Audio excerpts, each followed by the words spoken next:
Hello everyone and welcome back to Conn. So in this video we will see how to create a column chart with shape and that to be in a single window. Okay. So we have seen the column and circle, right, which is the lollipop chart, and line chart and the column chart, right. So today we will create the column chart and shape. Okay.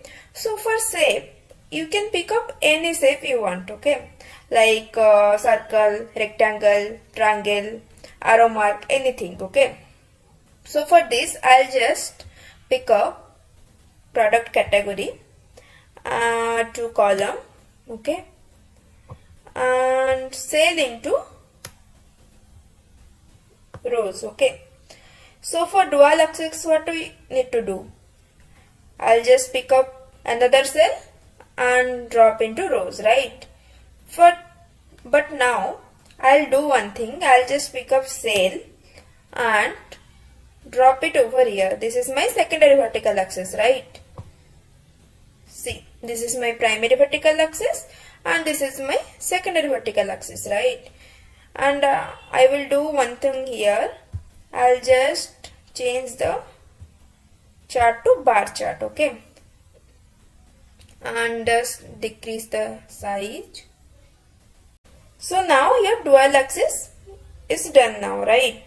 So I have just converted the first one into bar or column chart, you can say, and the second one into circle, right. But you can change this circle one. Just click on this and click on shape option. Okay, and just click on this one and you can choose any shape you want. The plus icon, the circle, the square size, or the triangle, anything you want. I'll just take this one. Okay, and you can also change the color, background color. Okay, so that's all for this video. In this video you have learned how to create a column chart with the shape. Okay, so I'll just rename the sheet with column and shape.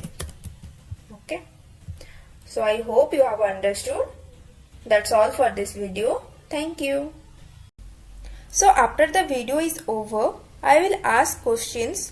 So to answer, open my channel and go to the community section and answer all these quiz so that I will know how much you have understood. And if you like my video, then do like, comment, share and subscribe to our channel.